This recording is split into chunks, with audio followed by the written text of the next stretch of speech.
Welcome to Far East Wargaming's Heresy Thursday. It's a pleasure to be back. My name's Richard, and this week I will be solo. As the title of the video suggests, this is just a bit of an update for what's going on for us at Far East Wargaming, and also a quick review of everything we've missed in the last couple weeks. So to preface this, I want to apologize to everybody who has subscribed and eagerly tuning in every week for one of our videos. This isn't a full-time gig for anybody here at Far East Wargaming, and unfortunately real life tends to creep up in stages, and it just so happened that a lot of things crashed down at the same time, which has delayed some of our recordings, some of our production of videos, and is also looking at delaying us for the next couple of weeks as well. Travel for work and various family affairs from various parts of the Far East Wargaming crew has meant that we are having to slow down the videos for the time being. Now, we are still around. We still have some very big plans for the channel, and we're very, very excited for Legions Imperialis. We've actually been looking forward to that a lot. And we're kind of disappointed that has been pushed, because it's going to tie in quite significantly to some of the scenario campaigns we want to do later this year, based around the Isvan 3 campaign. We're looking at doing some narrative sequential events, bringing that both in Battlefleet Gothic, the standard Horus Heresy battles plus the Zone Mortalis, and also the Legions Imperialis, the new system that's coming out there, to try and capture every aspect of what went on at Isvan. So please like and subscribe for notifications of when that comes out. We're looking to do that, I think, at the tail end of October. We're looking to start something along those lines. For the time being, let's have a look at what has happened in the last couple of weeks. So I think we'll start from the furthest to the newest. And there's been some interesting things happening for the Horus Heresy. Some good things, some controversial things, that's for sure. But let's start with, I think, something we can all agree on. The exemplary battles for Age of Darkness, where they have released the corrupted Fulgrim. Now, this is a very exciting thing for all the players. He is one of the Primarchs that never really got his corrupted model, his Slanesh model. So now we have the Fulgrim transfigured. We've seen the preview, and honestly, I love the model. I am slightly concerned, again, it's another Forgeworld. From Primarchs, I understand this. But we've been seeing more and more of these transfigured ones come out in plastic. And it's not really 40k appropriate yet, so I wouldn't be surprised if we see something else 40k specific in the very near future. But you can't fault the sculpt. It looks beautiful. I will say that I am very dubious about the stability of its wings, because they look extremely big for the model size, and especially it being in resin, it makes it very fragile, more of a showpiece as opposed to something you can carry with you from game to game, just because of the fear of breakage. It looks like a very, very delicate model, and it's something we've seen in other resin models. If you break one of those wings, pinning it, good luck. I of course will probably be picking one of these up as an Emperor's Children player. We have the Primarch Fulgrim in his normal form already here on the channel. We've yet to play him in a game, but this is definitely something that's going to be added to my arsenal for my traitorous Emperor's Children. And the beauty of the new Exemplar battles, we're getting more lore. We're getting more battles and more adaptations that we can use in the various formats. But I think the key thing is we're getting love for a few more legions. So we're getting some new special squads for the Night Lords, the Iron Warriors, the World Eaters, the Ultramarines, and the Salamanders. And we've been talking week on week how these other legions, well, actually these legions themselves there, have had no love. So it's good to see that they're listening to the community and they've had this in the pipelines. Now, what we get for them Whether that just be rules which require conversions, or if they're going to release new models, that is yet to see. We will have to find out when the book is released and what they give us here. But they have given us a bit of a preview here. These are the Ultramarines here. So we'll be excited to find out what kind of kit bashing we'll have to do for making these units for these legions: the Night Lords, the Iron Warriors, the World Eaters, Ultramarines, and the Salamanders. And I'm glad they're getting love. Once again, it's good to see, especially these guys are in the Mark IV and maybe looking like a scaled up version of these Mark IVs as well. Now, we talked about some controversy, and they did release a new champion console, traitor champion console, that is, and stylized very Horus Heresy for the Sons of Horus here. Even though I think they're saying it can be used as a generic traitor console, the Eye of Horus is very prevalent on this. Now, the model itself looks really nice.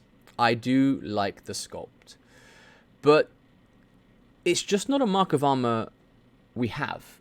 So I don't understand where they're going, where they're saying this is a variation of a Mark III armor. To me, this looks nothing like a Mark III.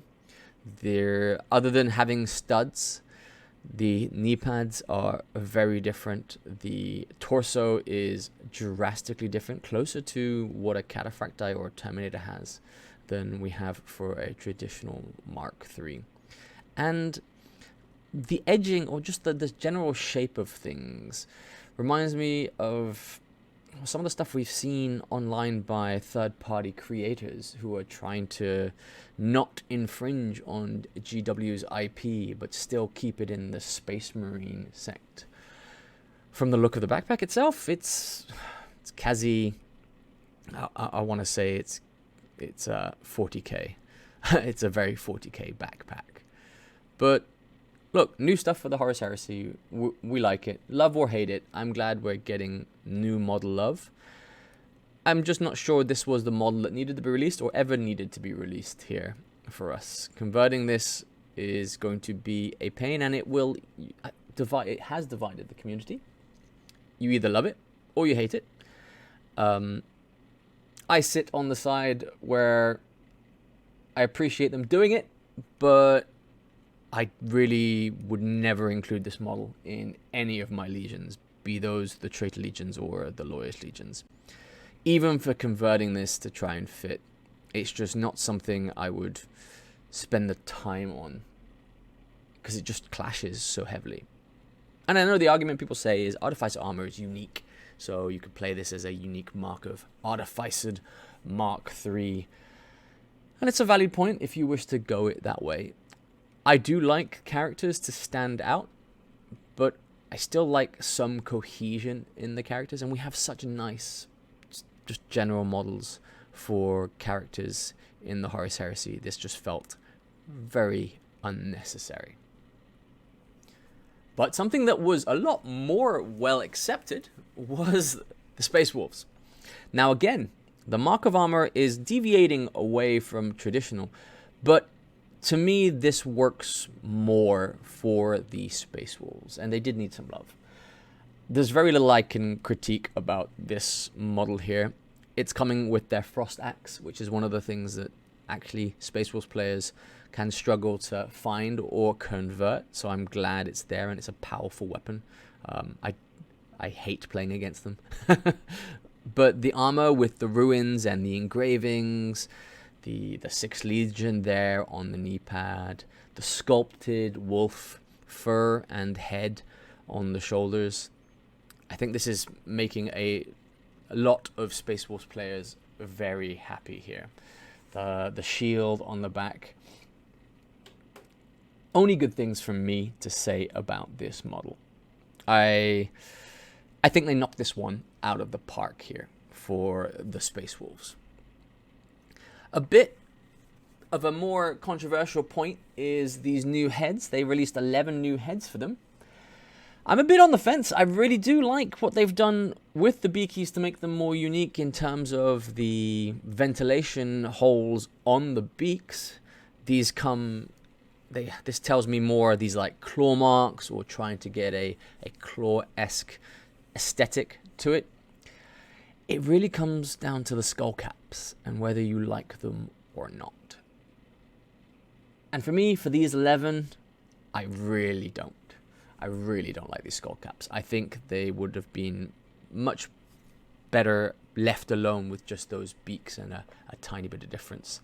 The jewel on the forehead reminds me a lot of Stargate.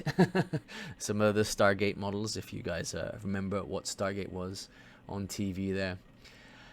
And it's such a disappointment because the head of the character with the stylized horse on the top, or wolf, sorry, probably on the top there, just looked so good. And if you just followed along with that, where you had a less intrusive skull cap on there and just a line down the middle, I think that would have worked a lot better here. And of course, they are from Forgeworld, so these are very expensive upgrades to add to your plastic Mark 6 Marines. And I wouldn't be surprised if it's not for everybody. Maybe if you could justify a Mark 6 veteran squad doing something unique like this, or even going so far as to say you give these to the Inducti and make the Inducti even more unique, because the Space Wolves Inducti come with bolt pistols and axes, which is quite cool. I think it's chain axes, if I'm not mistaken. One of our community players here has just converted up a bunch of Inducti, and this might actually give them a bit of uniqueness, those coming from Terra or the fast induction here, the indoctrination side of things. Giving them this thing to stand out might be closer to, I don't know, I could see that working better than try and put these as line troops for Space Wolves. But yes, I was very pleased when this came out, and I really have seen very little dissenters on how good this model is going to be. And I do look forward to seeing it on a table at Far East Wargaming in the near future. I know a few people here in our community have picked up, or are going to be picking up, one of these guys when they do come out. It's I just really like it, and it's one of the rare occasions I think GW has knocked this out of the park. Now, if we have a look at the latest announcement, which just came out today, and it's some more Imperialis love. And I always love some more Imperialis love. I like seeing how this new game system is going to turn out, the dedication and the resources they're putting towards this. And so we've got some drop pods. How useful these are going to be in Imperialis is yet to be seen, because we haven't even seen any rule sets. Mini drop pods are cool. Drop pods are less and less used in the games we see, and I think in the meta at the moment, just because of the vulnerability to Overwatch in the full 30k system. But it's nice to see some mini drop pods, both the standard drop pod, and I think it's also bringing in the gun version there, the Deathstorm drop pod. Nice to see. Maybe that would have a bit more use. For Legions Imperialis, I'm still we're still trying to figure out how prevalent the Titans are going to be in the game system, and whether they will be too overpowered to make running large infantry regiments viable there. I understand if we're following closer to the Epics rules that they don't score, so you do need the troops to hold objectives, but you need the dedicated anti-Titan weaponry to be able to take them out if you are going up against them. And if you're coming in heavy infantry and light on the anti-Titans weaponry, you're going to be struggling, I think, a lot in that game system. But we're yet to see. It's let's do a deep dive with Far East Wargaming when the rule set comes out. We will definitely be partaking in this. Like I said, it's something we're looking forward to immensely here at Far East Wargaming, be that with the official release of this, and as well as I think there will be a prevalent in the community the third-party releases for this game system. We're looking forward to seeing how that develops in the community as a whole. Whether that's controversial for you listeners or not, we're sitting on the fence. We're not gonna go one way or the other at Far East Wargaming. The community is for everybody, and GW sometimes knocks it out of the park. I would say more often than not leaves us a bit wanting, and I'm glad the community picks up the slack there. So look, that was a very quick Heresy Thursday from me here. Thank you very much for tuning in. We are going to be trying to bring you things on the regular again, but please bear with us, and I do apologize again for the lack of content over the last couple of weeks and the slowness of releases over the next couple of weeks towards the middle of October there.